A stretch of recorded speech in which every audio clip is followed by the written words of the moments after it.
So you're probably wondering, what is truth? And you're not going to like the answer. The answer is the question itself is flawed. The question should be, who is the truth? Not what is the truth. Hi, I'm Reverend Kevin Hackney. I'm a minister in the Evangelical Lutheran Church in America. And thanks for joining me. And I want to reflect on a sermon that I wrote, I don't know, it was a couple of months ago. And I think it's apt because of the new year. There's been so much misinformation already happening. It's only been 7 days. And I think many of us are wondering, what on earth is the truth anymore? And I think we need to realize that we're not the only ones that have asked that question. You know, we're not the only ones that have been in that boat. So let's go back to the Passion narrative. What was Pontius Pilate doing? I think a lot of people think that he just sent Jesus up the river and that he redefined truth, and he asked Jesus, what is truth? Because he had a relative truth. And I don't think that's the case at all. So this is what's going on. He's worried about Jesus's people causing a rebellion. He's worried about his job. He's worried about failing as a governor because he is in a position where if he does anything wrong, it's his head, literally his head. And there is no failure in the Roman Empire. And he's sitting here talking to this man that doesn't look like a king at all. And he's asking him all kinds of questions about, are you a king? And Jesus is answering him in a cagey way, as he always does. And Jesus does say he's a king, just not in the way that Pilate thinks of a king. And he's baffled. Pontius Pilate is just baffled and doesn't know what to do. And because he doesn't know what to do, we all know what happens next. He gives Jesus up and he washes his hands of everything. He just gives up. He gives up on the truth at all. And what I want everybody here to realize is you don't have to give up on the truth. The thing is that Pilate is right. We don't know what truth is. We can't know what truth is because we're human beings. Everybody's going to see things differently. We all live in a different perspective. We all see things differently. If we all look at the sky, we're going to see a different shade of blue. Some people are going to see floaters in their eyes. Some people are going to see something that's not blue at all. And how do we know what is true? And I think the thing is that we are looking at the wrong thing when we are looking at truth in that way. See, what we're trying to do when we make truth that way is we're trying to make it so that truth is like heat, and truth is like light. And so when you're in a dark cave, there is no light. That is zero lux. When you're in this room here, I don't know what the lux value is. I can turn more lights on and increase the light. I can turn off everything and I can wait for the sun to go down and it's still not going to be zero.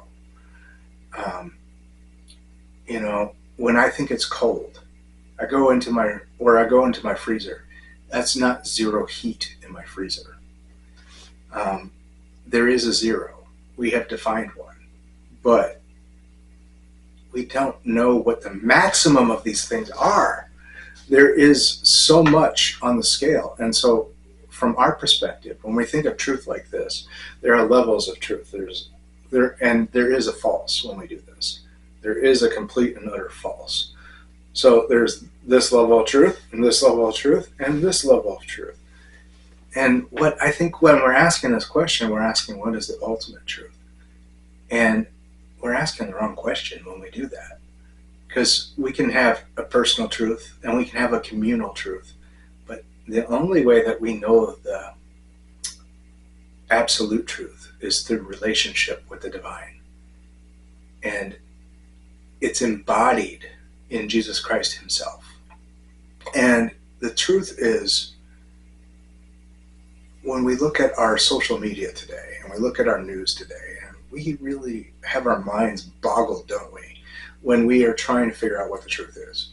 So, like, I don't remember whether it was on the first or the second, but there were two incidents that have been spun, and that's a good way of looking at it. Is when you take a kernel of truth and you make it fit what you want. That's spinning it. And so this is what happened. One guy drove through a celebration on New Year's. I think it was on New Year's night, and killed a bunch of people and hurt a bunch of people by driving deliberately through it. Another guy drove a truck to a hotel and blew it up.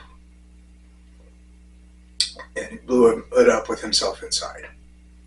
That is the best I can do for the objective truth. Now, why is that? It's because different people want different things. And the motives for why these things happened are all over the map.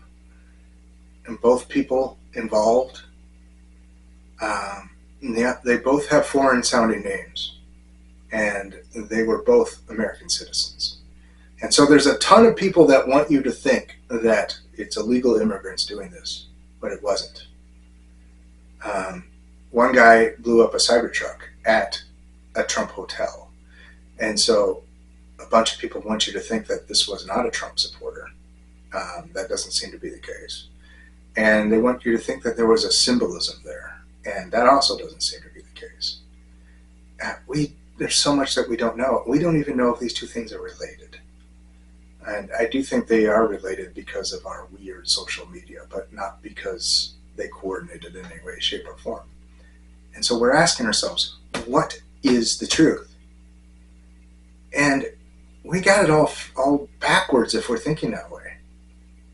The reason why God embodied himself as Christ is so that we can belong to the truth.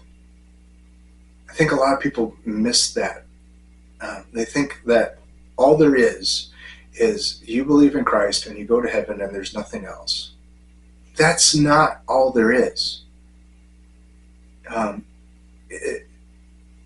Christ isn't giving you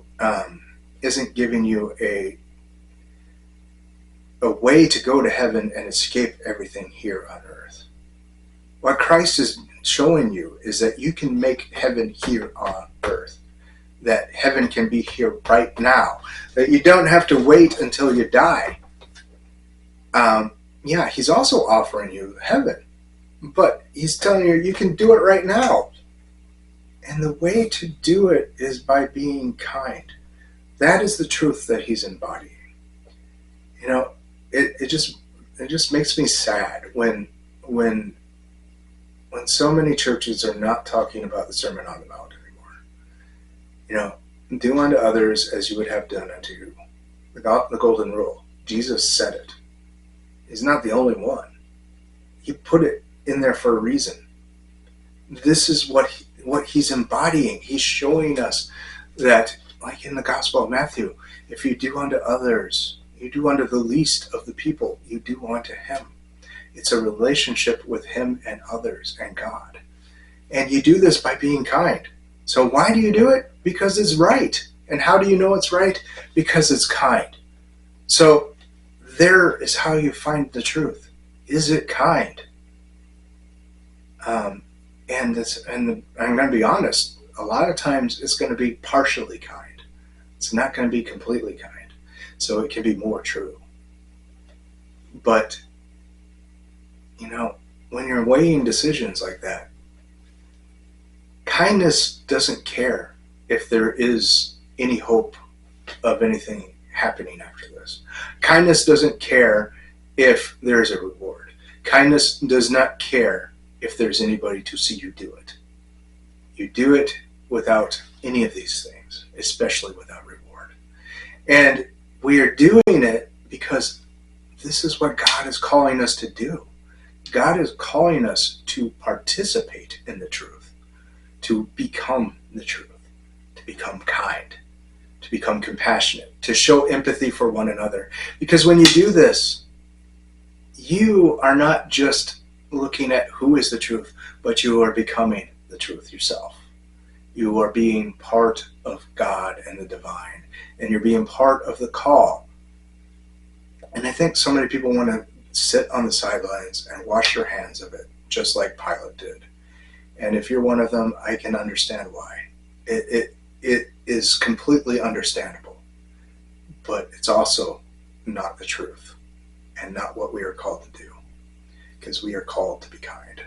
We are called to serve one another, and we are called to love one another. And so that should be always the way we are going forward. Is this loving? Is this a loving way to do things? And I'm going to be blunt. It's not loving to do some of the things that have been done in the last 7 days. And we need to look at how we can do better. So if you're watching this, I'm sure that you've already noticed all the bad things that have happened in 7 days in 2025. And, all you can do is to be kind.